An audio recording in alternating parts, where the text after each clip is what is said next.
चालू हो गया होगा।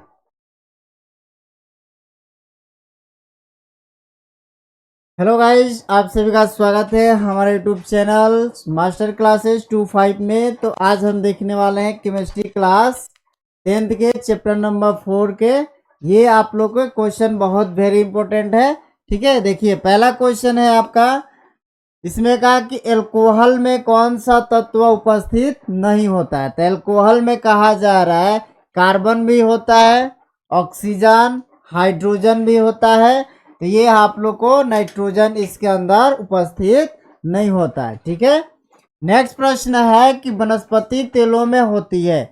करे कि केवल संतृप्त हाइड्रोकार्बन श्रृंखला, केवल असंतृप्त हाइड्रोकार्बन श्रृंखला, कुछ असंतृप्त हाइड्रोकार्बन श्रृंखला होते हैं, पूर्ण संतृप्त नहीं। इसमें से आप लोग को वनस्पति जो तेल होती है उसमें केवल असंतृप्त हाइड्रोकार्बन श्रृंखला वाली होती है। नेक्स्ट प्रश्न है कि कैल्शियम कार्बाइड को जल में अभिक्रिया कर देता है।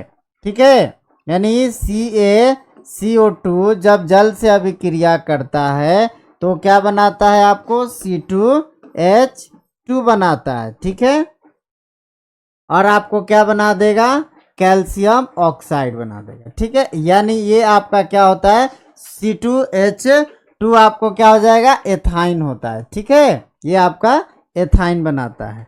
नेक्स्ट प्रश्न है, और एथाइन आप लोग को क्या होता है, वेल्डिंग के रूप में प्रयोग की जाती है। और साधारण नाम में एसिटिलीन होता है।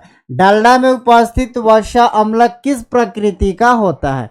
तो डलडा में जो उपस्थित होता है अम्लीय, वो कैसा होता है, असंतृप्त होता है। ठीक है, प्रकृति। नेक्स्ट है कि अमोनिया के अणु में नाइट्रोजन एवं हाइड्रोजन के परमाणुओं की संख्या का अनुपात होता है। तो अमोनिया का फॉर्मूला क्या होता है, NH3 होता है। और पूछा गया है कि नाइट्रोजन, और तो नाइट्रोजन का 1 अनुपात, हाइड्रोजन के कितने हैं, 3। तो 1:3 में हो जाएंगे। ऑप्शन नंबर क्या हो जाएगा, डी। नेक्स्ट प्रश्न है,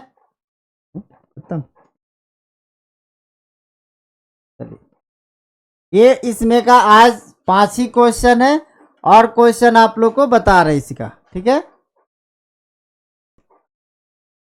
चलिए ये क्वेश्चन देखिए कि एथाइल एल्कोहल का अणु सूत्र होता है। तो एथाइल एल्कोहल होता है C2H5OH होता है। ठीक है, यानी ऑप्शन नंबर क्या होगा आपका, C2H5OH। नेक्स्ट प्रश्न है कि एसिटिक अम्ल का IUPAC नाम होता है। तो एसिटिक अम्ल का क्या नाम होता है, एथेनोइक अम्ल, मेथेनोइक अम्ल, प्रोपेनोन, कोई नहीं होता है। तो एसिटिक अम्ल जो होता है आप लोग का, वो क्या होता है, एथेनोइक अम्ल होता है। ठीक है, नेक्स्ट प्रश्न आप लोग को देखते हैं कि निम्नलिखित में से कौन सा यौगिक ईंधन के रूप में इस्तेमाल किया जाता है। एथेनॉल, एथेनोइक अम्ल, प्रोपेनॉल, इनमें से सभी। तो आप लोग को बता दें कि एथेनॉल जो होता है वो आप लोग को ईंधन के रूप में उपयोग में किया जाता है। नेक्स्ट प्रश्न है कि निम्न में कौन कमरे के तापक्रम पर द्रव अवस्था में पाए जाते हैं। Ethane, ethyne, ethanol, methane. तो ये जो आपको ऑप्शन नंबर सी है, एथेनॉल, ये कमरे के टेम्परेचर पे ये क्या होता है, द्रव के रूप में पाए जाते हैं।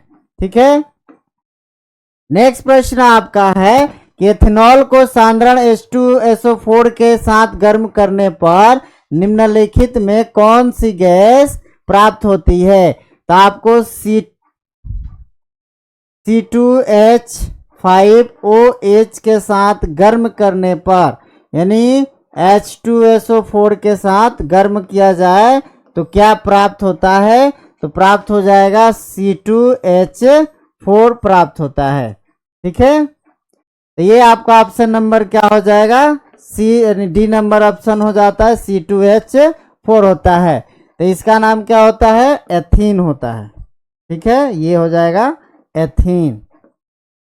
नेक्स्ट प्रश्न है, नेक्स्ट है कि आयोडीन को निम्नलिखित में किस द्रव में घोलने से टिंचर आयोडीन बनता है। Chloroform, carbon tetrachloride, ether, ethyl alcohol. तो आयोडीन को निम्नलिखित में से हम लोग घोलते हैं तो ये आप लोग का एथिल अल्कोहल के रूप में घोला जाता है। अगला प्रश्न है कि निम्नांकित में कौन शराब के रूप में उपयोग में आता है।